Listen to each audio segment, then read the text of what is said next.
In today's story, we heard how the four friends carried their friend to see Jesus on a mat. In those days, all the mats would have been woven.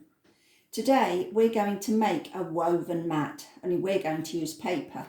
That wouldn't have been strong enough to carry a man up the steps and onto the roof. To do this, you need 2 pieces of A4 card of contrasting colours.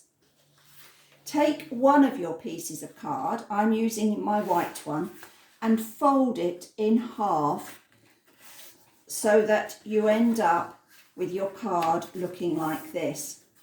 You then need to take a ruler and pencil and measure 1.5 centimetres in from the edge.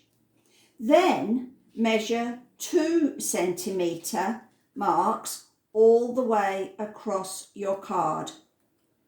That will leave you with another margin of 1.5 centimetres at the other side. Now measure 2 centimetres down from the top and draw a line across. Now you need to draw lines from the fold up towards your line, which has been drawn at the opening side of your card. When you have drawn your lines all the way across, your sheet will look like this.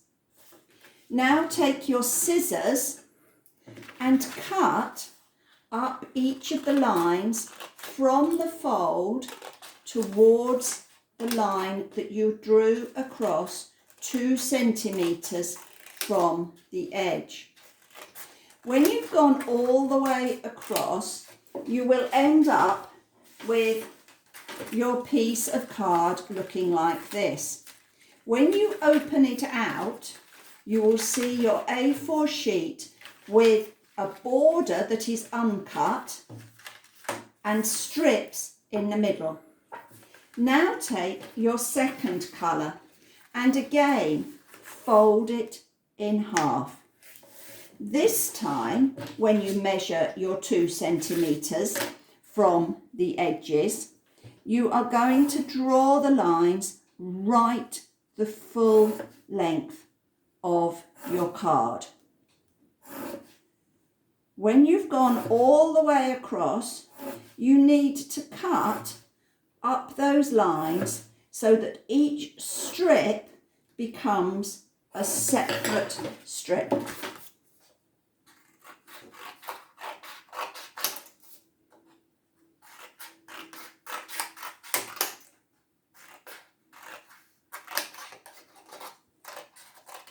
You will end up with a set of strips that, when you open them, are nice and long.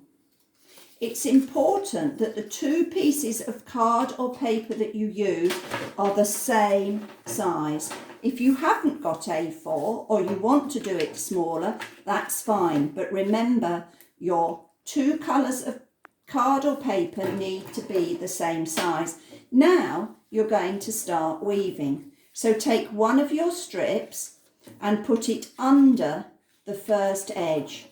Now you need to go under and over all the way across to the other side.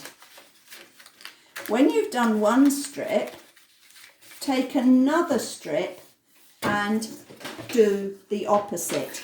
Here I went under, so this time I need to go over and under the second one.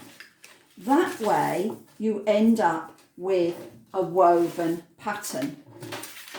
Once you've completed the weaving all the way to the other end and you've used up all your strips, you need to pull the strips to the edge so that the coloured edges line up on one side with your white sheet. Now take your glue stick and stick those ends down. You'll need to turn your card over so that you can do the same on the other side.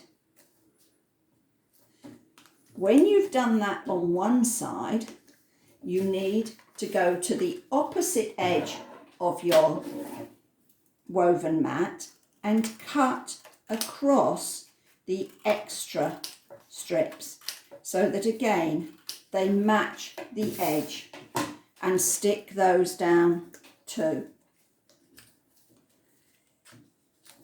If you want to keep your mat for longer and be able to use it, you could laminate your finished product.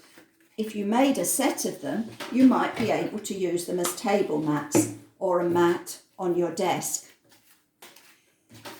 Here's the one I showed you at the beginning, but you might decide that you want to do something a little bit more adventurous.